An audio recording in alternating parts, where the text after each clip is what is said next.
La Thaïlande n'est pas un pays de thé. Il était surtout destiné au marché local. L'extrémité nord du pays est montagneuse. Elle fait partie du Triangle d'Or, une zone où l'on cultivait majoritairement l'opium, le pavot et les méthamphétamines. Alors le gouvernement a créé des campagnes d'aide et d'éducation à d'autres cultures et notamment à celle du thé. Le pays a alors accueilli des sociétés chinoises ou taïwanaises pour forcer le développement de ce marché. Depuis 30 ans, les collines en rangées de thé font partie du paysage de la province de Chiang Rai, proche de la frontière birmane. Mae Salong est l'un des plus hauts villages de Thaïlande. Il est à environ 1350 mètres d'altitude. Les plantations sont de petite taille, la production en est proportionnelle.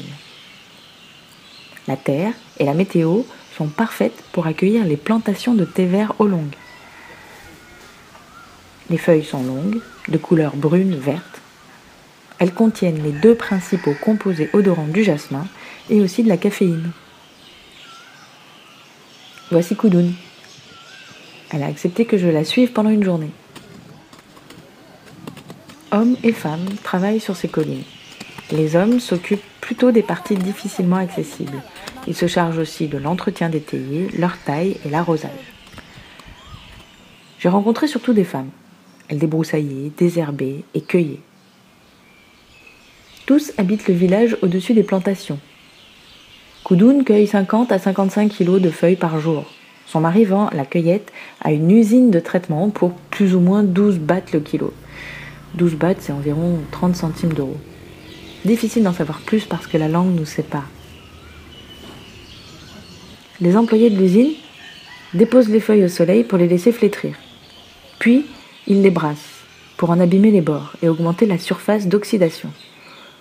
L'oolong est un thé semi-oxydé, semi-vert, entre le thé vert et le thé noir. Le brassage industriel utilise des grands tambours métalliques ou bien des fours, alors que le brassage traditionnel se fait dans des paniers de bambou. Mais c'est plus long. Chacun applique sa propre méthode. Suite à l'oxydation, les feuilles s'enroulent en boule et développent leur arôme. Cette étape est très importante. Elle peut être effectuée jusqu'à 40 fois. On laisse refroidir et sécher. Tout ceci dans le respect des traditions du thé de Taïwan, de Chine et du Japon. On emballe et on vend. Soit sur les marchés, soit dans les magasins de l'usine de traitement. Il ne reste plus qu'à le boire. Dans les échoppes de rue, un thé thaï est vendu 5 bahts. Dans les cafés, on peut le payer jusqu'à 50 bahts. Ça veut dire 1,30 €.